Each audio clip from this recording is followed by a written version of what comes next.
Hey folks, John here. I did the Gran Fondo Baie Marie on the weekends, 128K ride. Did it with the Bulk. Um, it was a really good ride. I've got it dialed in really nice now, so it was comfortable.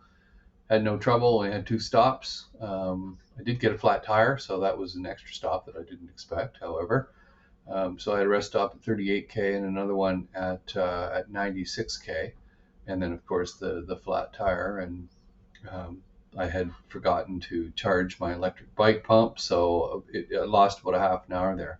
But even then, I did it in about 5 hours, which was okay. It would have been four and a half, I think, with if I had lost the half hour from the flat tire. The bike is really really good. It's very comfortable. And today I decided, it's raining again. We've got a hurricane coming, so I put the race hood on. I haven't had a lot of success with the race hood on the Bulk.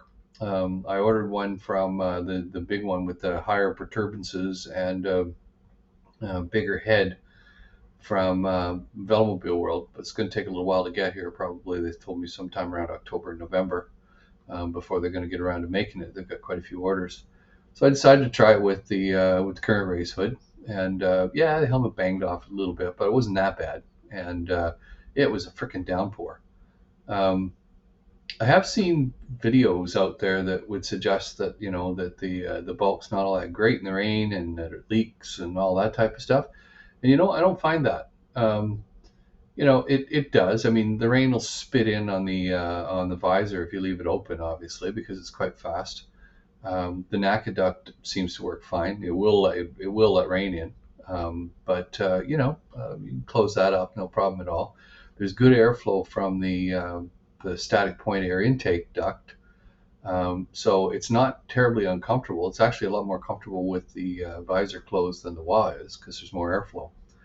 The wah, the hood's bigger, so it doesn't feel as claustrophobic, but but it fogs up a lot, and the wah doesn't have any way for the air to escape when it comes in. So it usually just goes out through the cockpit hole, the manhole.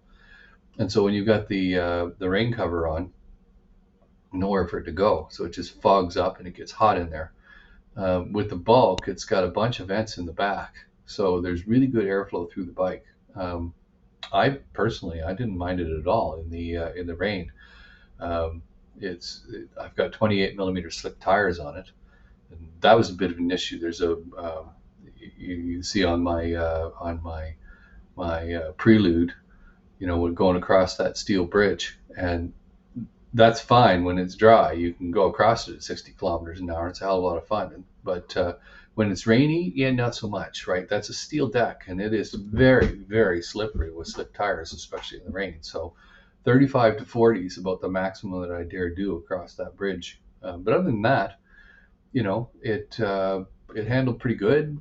I never got wet. I stopped off to the grocery store, picked up a bag of groceries at the same time, and it was raining, so I just closed the hood. So of course the inside of the bike stayed dry. It was nice.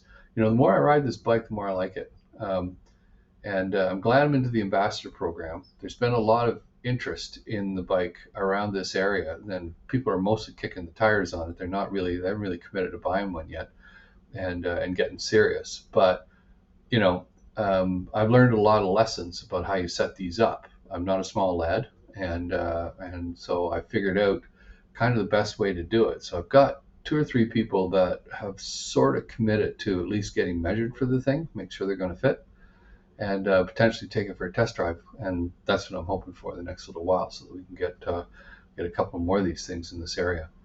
But no, it was a great weekend. It was a really good ride. I now have 1,300 kilometers on that bike, but 1,000 on the Afniol. No problems at all with either of them. The bike's dialed in the way I want it to be. It is comfortable. It's a great ride. It's fast. It's rather exhilarating. I mean, I sold a sports car to buy a Velmobile anyway, so I mean, I like speed, and this thing really does perform. And then I had the WOW out yesterday, and it's still practical. It's comfortable, not as fast, but still an enjoyable ride. And yeah, I can go wrong with these two bikes. But the Buelk in particular, the more you ride it, the more it grows on you.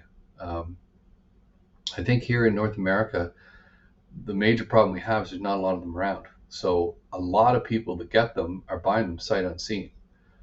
So when I first got the wah, it was kind of a shocker because I thought, "Jesus, I'm never going to fit in this thing," right? And it was you have to figure out how to get in and out of it.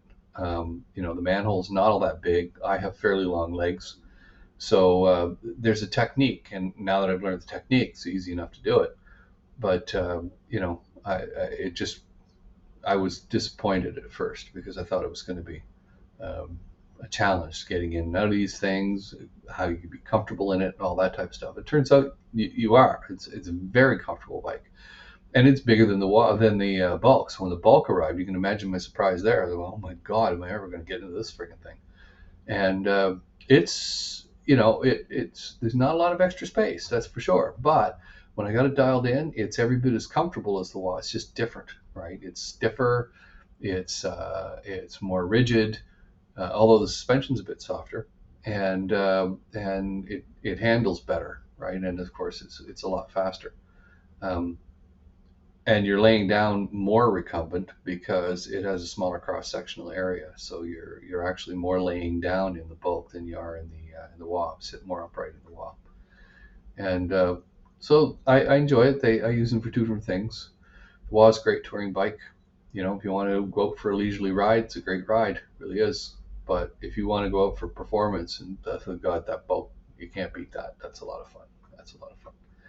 And I did. I topped out at 96 kilometers per hour in the Gran Fondo, which shocked the Jesus out of the spandex warriors who they were coasting down at around 65, and I go blowing past them at 30-kilometer-an-hour speed advantage. Yeah, they were pretty shocked. So it's garnering a lot of attention. Anyway, it's all good. If you like the content of this video, please hit a like or leave me some comments so I know it's important to you and I keep making videos that you want to see. And if you like my channel, then hit subscribe.